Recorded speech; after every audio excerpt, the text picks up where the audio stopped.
Welcome to the Inside Education Podcast with host Eddie Kindle, Genesee Intermediate School District's Associate Superintendent. Welcome back to Inside Education. I'm your host, Eddie Kindle. Today, we're taking a closer look at high school math and whether traditional approaches meet the needs of today's students. My guest today is Amber Zavicar, K-12 math specialist at the Genesee Intermediate School District. In this episode, we explore everybody's favorite subject, just kidding, Algebra II data science, what it looks like in the classroom, how students are responding, and what it could mean for the future of math education. So welcome to the show, Amber. I'm so glad you're here. Thanks, Eddie. Thanks for having me. All right, so Amber, let's kind of dive right into this conversation. If you could share with our listeners your position at the Genesee Intermediate School District and how you work with our local school districts, and we know there are 21 local school districts in Genesee County, but just talk to you how you kind of work with them to meet the needs of their instructional staff as well as their students when it comes to math. Yeah, so my role is K-12 math, right? So I support teachers, building leaders, coaches, and everything from professional learning, curriculum adoption. I lead our leadership groups at the county level. I kind of do a little bit of everything, including supporting our districts with grants and other state initiatives. That's awesome. So I'm sure you have a wealth of information and knowledge about math, and so that's awesome. So again, thanks for being here today. But let's start with the big picture. Like I mentioned before, my favorite subject, Algebra II. But why has this become a major barrier for students? Why do you think it's such a barrier for students today? So Algebra II really finds those cracks in a student's understanding, and it widens them. I mean, if you have any unfinished learning or fragile learning in mathematics, Algebra II will exemplify that, right? Absolutely. And so, and that's partially because it's pretty abstract, but also Algebra II historically is very procedural, or the way that we teach it is very procedural, which in turn means that we kind of live in this theoretical math space that feels very disconnected from kids' lives. And so I think it's a challenge both because the content is disconnected from their lives and the way that we teach it is disconnected from their lives, and it does. It'll reveal those any unfinished learning that's there. And I know we kind of joked about it, but when you ask a kid about their favorite subject, it's not often that some student's going to answer Algebra II is my favorite class. But I know there are students out there like that. But Amber, if you could take a moment and kind of explain the mindset and the vision behind moving Algebra II to more of a data science course. Yeah, so I think the biggest thing that data science brings is the fact that it's, by nature, just very cross-curricular, right? So data science takes these concepts that we normally, would learn in Algebra II from a very procedural perspective, and it pulls it out of the procedure and says, where does this occur in the real world, right? How can we take real-world data and information and make it make sense in students' lives rather than just existing on a graph or on a computer screen or on a piece of paper, right? So data science is very cross-curricular, and it is really focused on student interests. So the cohort that we ran absolutely centered student interest at everything that we did, right? We had students designing surveys, students design their projects, they make decisions about what they learn, which is not something we typically see. Right. So I was going to ask you, for our listeners, just kind of give us an idea of what you mean. Give us an example of those concepts that really spark student interest when it comes to moving Algebra II to data science as a course. Yeah. So we've had students do a prioritization model looking at cities in which they may someday want to reside. So it's one thing to say to a student, where do you see yourself in the future? And they might say, well, I don't know, Chicago, right? And it's another thing to say, okay, provide me some data that's aligned to your interests that proves why Chicago is the city for you compared to a San Diego, compared to Muskegon, right? It's really leaning into student interest in that way and allowing them to do the digging into the things that matter for them, right?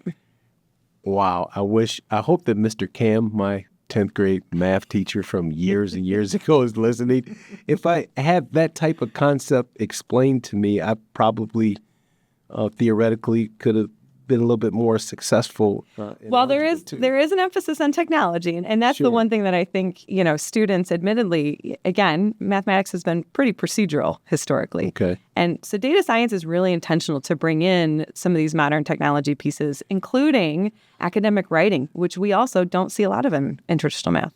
Okay, so I love the fact that you use the word intentional. So that's kind of, you kind of share with us the vision, but what's it look like when it hits the classroom? What does it look like for a teacher and a student today?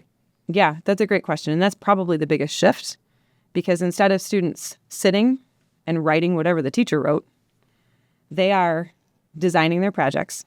They're asking their own research questions with the support of the teacher. I mean, it really takes and it shifts the focus of learning on kids instead of teachers as the deliverers, the gifters of knowledge, right? And instead, the teacher truly becomes the supporter, the coach in the corner, saying, hey, whatever this is that you're pursuing, I'll get you the resources, I'll get you the tools, we'll answer these questions together. But it is project-based, right? So there's no one answer for everybody.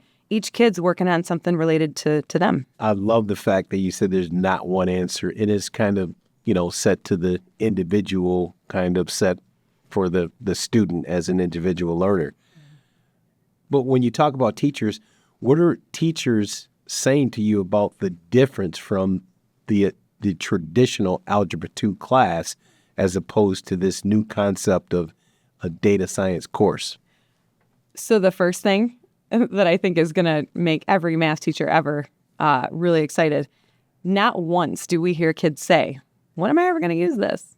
Because it's obvious. It's right in front of them, sure. Right? I mean, there's never a question of when I'm going to use this because, again, going back to that intentionality, we've so carefully made sure that data science has to be connected to kids' lived experiences. So this isn't just, well, someday you might rationalize, denominators if you become a blah, blah, blah, blah, sure, related to their career, right? Instead, we're saying, no matter what you do for a living, you need to be a solid citizen. Absolutely. You're someday going to make decisions about how you vote, your health care. You are going to make decisions about your career, right? And so there's a lot of other areas of mathematics that we bring out through data science that we sometimes miss in traditional algebra. And it really lends itself to critical thinking for a student. As both a mathematician and an informed citizen. Yeah. Awesome. Yeah.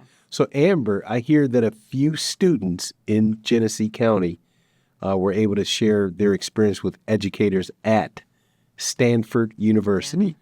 Tell us about the presentation and how this trip was how it kind of evolved for students and yourself. Yeah, it was super fun. And I want to say, too, that students, part of my job in this project was to interview students about their experience.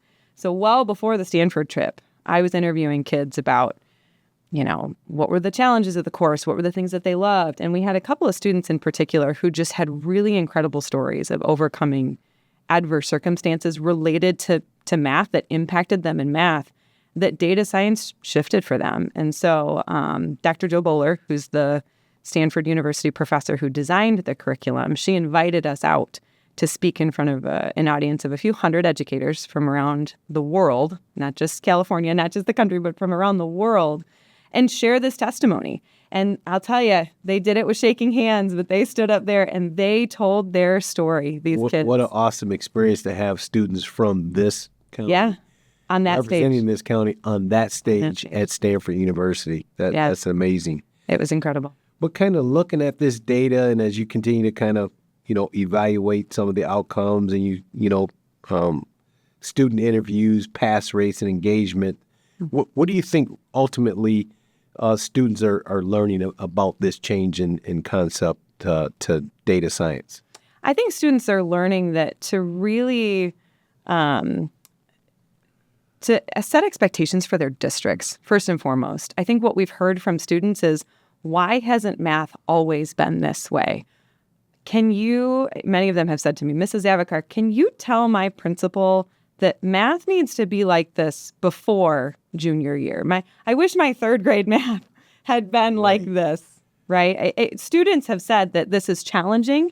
It's different, but they recognize that even at their age, this is the path forward. This is what they want to see from their education. Right. In case in point, when I gave, my testimony about, you're still my favorite teacher, Mr. Cam, about my experience in algebra. So I can attest to that. And that's the first question that came to my mind when you explained it. And I've never met a math person that exhibits so much passion in this course. So I know you're doing a fantastic job. I'm so grateful that you're here. So really, if data science is incorporated into the math curriculum, what's that pathway look like for students? And then what types of courses would they take following data science? I appreciate that question because I think there's still some misconception that data science has to be a class, and that's not the case, right? Data science is a way that we can approach math using real life, raw data and supporting students in analysis and then decision making, right?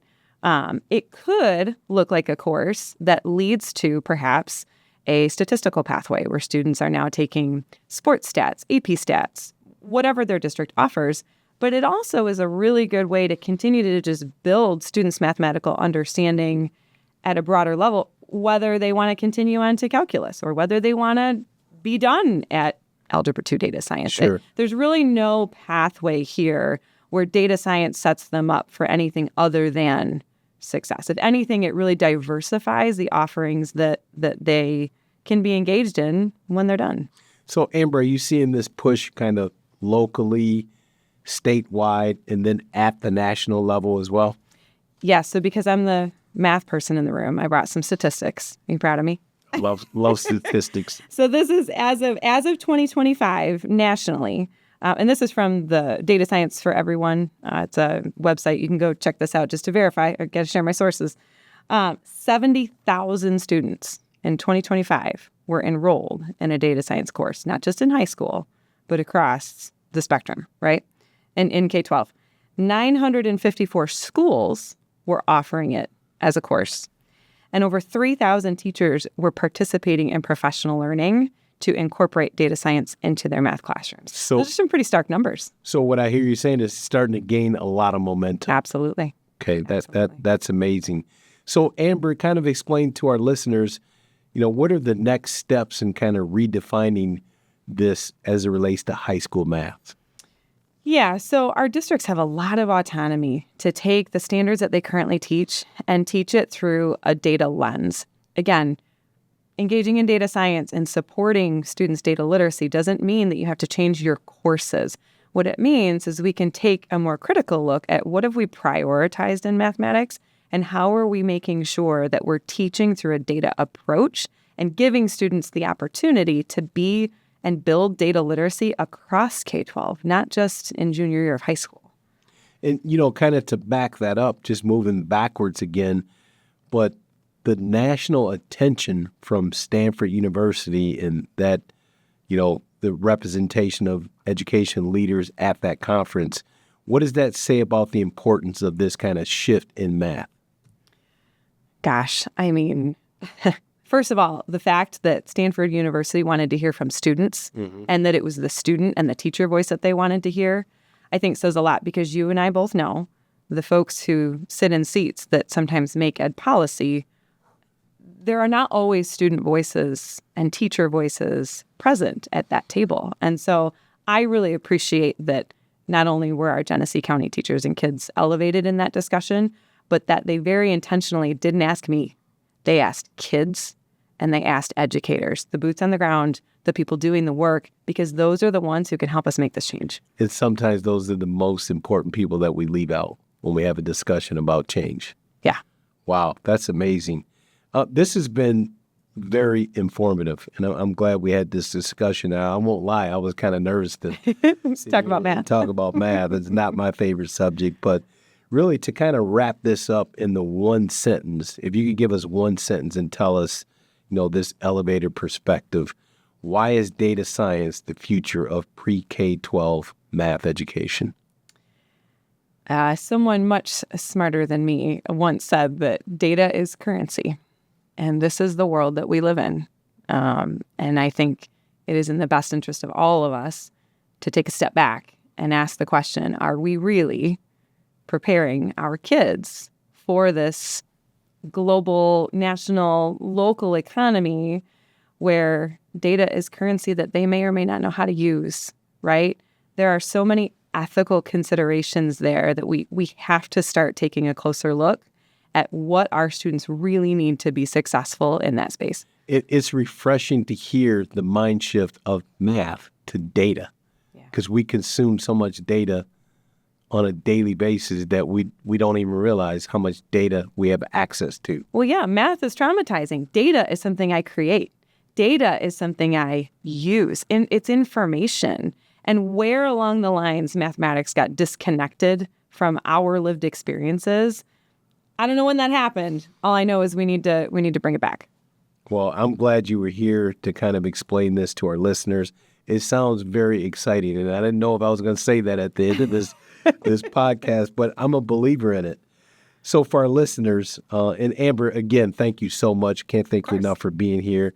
For our listeners, thanks for listening to this episode of Inside Education.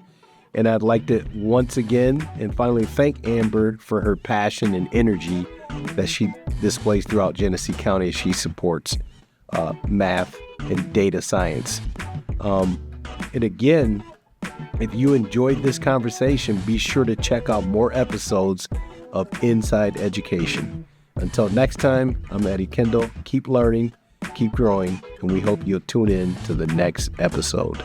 Thank you for joining us on Inside Education, a podcast produced by the Genesee Intermediate School District. Be sure to subscribe and tune in to future episodes of Inside Education on our website or on your favorite platforms like Spotify, Apple Podcasts, and more. Stay connected as we explore the stories shaping education in Genesee County and beyond.